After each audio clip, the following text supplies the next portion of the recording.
Live Now look there in Southfield, Michigan. You can kind of make out the Detroit skyline there. Well, all eyes will be on Detroit tomorrow as the UAW and the big three automakers are in this battle royale right now. And in the next couple of hours, it seems like this strike is going to take place. Let's talk about that even further with Fox 2 Detroit reporter Dave Kinchen, and he joins me now. He is, I think, live outside of the UAW headquarters. Dave, thanks for being with us on this Wednesday night. It's really getting down to the wire here, is it not?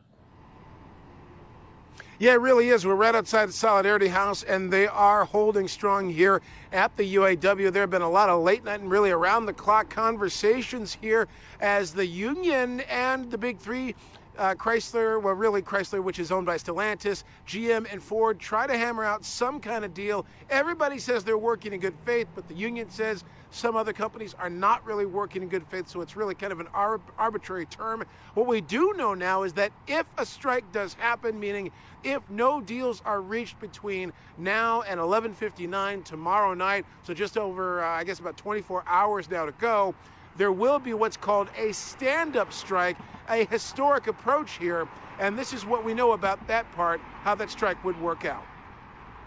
The stand-up strike begins with all of our locals, from parts distribution centers to assembly plants, maintaining a constant strike readiness. The UAW is setting the stage for what labor bosses call a historic stand-up strike should workers walk off the job if they don't get new contracts with the big three by 11:59 Thursday night. In the spirit of the sit-down strike, the stand-up strike will keep the companies guessing.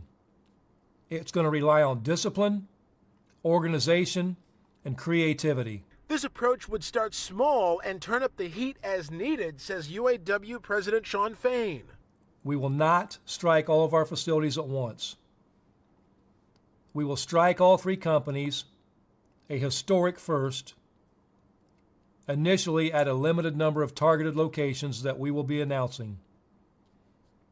Then, based on what's happening in bargaining, we're going to announce more locals that are going to be called to stand up and strike. According to the plan, workers will remain on the job under an expired contract and keep working if and until their locals call on them to walk off the job. Absolutely, I'm ready. We caught up with Charles Wade, who has nearly 25 years on the assembly line at the Ford Michigan assembly plant in Wayne. He's ready for a demonstration and says workers have gone too long without fair treatment by the big three. Over the past almost 17 years of my 25 years, it's went from we were treated like gold to where now we're the bottom of the barrel while they're making $22 million hanging out in their Mexico villas, and we're up here just breaking our backs just to try to feed our kids. And then with inflation, and they don't want to give us any cost of living. Stellantis says it sent the union their third offer and is waiting to hear back, and Ford calls its latest offer their best in 80 years. But Fain says both sides are still super far apart. From job security to ending tiers, from cost of living allowance to wage increases, we do not yet have offers on the table that reflect the sacrifice and contributions our members have made to these companies. And we do know that GM put out a statement saying they continue to work in good faith and offer what they call the strongest offer yet, including one that maximizes pay increases at an increased pace. We do know that Stellantis says they're still waiting to hear back from the union on their third offer. That's the statement we got from them not too long ago. And Ford again saying that the last offer they put out there was the strongest in 80 years. So the companies are standing by their offers, but there's a lot of things going on behind the scenes, and usually all of this goes on behind the scenes, and these are conversations, deals go back and forth and that sort of thing. But this has all been playing out publicly, and that is something that doesn't usually happen. If all three agencies do see a strike by the UAW, that will be a first as well. And one final note, that stand-up strike really has roots in the sit-downers strike, the Flint sit-downers, who really got the modern-day UAW rolling, you could say, protesting plant conditions back, I think in the 40s, way back there. So that's the latest here outside of Solidarity House. Dave Kinchen, Fox News, back to you. Yeah, Dave, it's so interesting. It seems like Stellantis, they're kind of the skunk in the garden party in all of this. They seem to be kind of the main holdout with some of the demands with the UAW. I find that interesting as well. What about Michigan Governor Whitmer? I mean, she must have weighed in on this. This could really impact the Michigan economy writ large. I know the White House has weighed in on this. What are they saying? Yeah, you know, the governor's been following this. Lieutenant Governor Gilchrist also following this.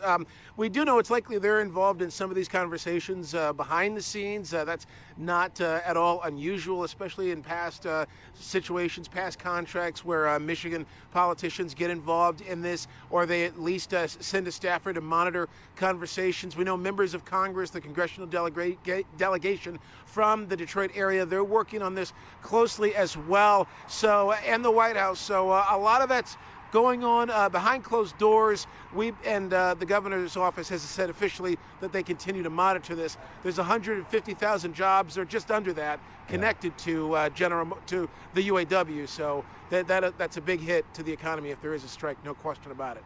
Yeah, Dave Kinchen, I think you and I are going to be talking a lot in the next couple of weeks. Dave, thanks so much. You got it.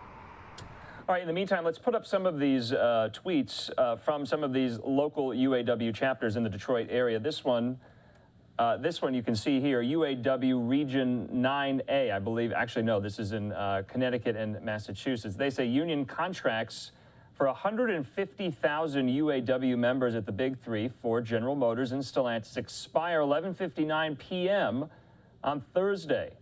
On Friday, our members at L376 in Windsor, Connecticut, and L422 in Mansfield, Massachusetts, will be picketing, whether on strike or quote-unquote just practicing there. So that's one of the other UAW local chapters. Also, Brandon Mancia says this: the stand-up strike is not a partial strike. A partial is strike when workers perform some work duties, but not others. This is select plants fully striking. You have rights under an expired agreement. You have not lost your rights. The status quo prevails.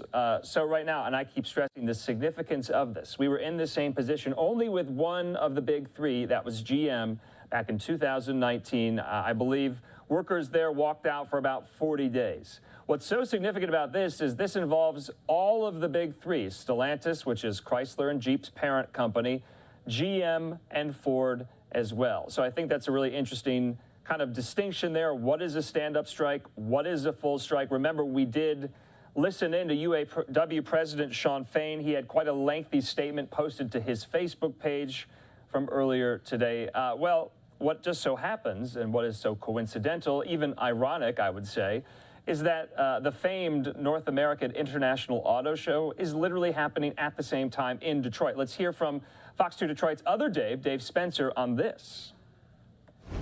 Building on the foundation of last year, the 2023 Detroit Auto Show will use the entire showroom floor at Huntington Place to give customers a chance to go for a ride. I've got my bracelet and my second bracelet, so I'm good to go. Let's take it for a spin. A giant indoor track for EVs only, with a number of automakers showing off what its electric vehicle can do. I climbed aboard the Volkswagen ID4, where a professional driver used the course to show off the handling and the surprising speed on such a short runway. 0 to 40. Okay, so you get that in that tight little window there. 0 to 40. So when you come out to the show, you'll be able to experience just that. If you're looking for a more adventurous ride, there are huge installations that push off-roading to new heights. Take Camp Jeep, for example. We're going to go up the hill. I'm holding second gear up the hill. It was 40 degrees, it's steepest. The top of this 30-foot mountain puts you just inches from the ceiling and then back down again. And it feels a little steeper, same angle. Just going to hold it on the brake a little. Going over tight curves and bumpy terrain, auto show guests will be able to go off-roading indoors. Up the stairs, just because we can, just really to show you that we've got the clearance to get over this. To cap off the media preview, Ford Mustang pulled back the curtain on the Mach-E Rally race car and the new-look Mustang Dark Horse, all of which will be out on the showroom floor for you to come see for yourself.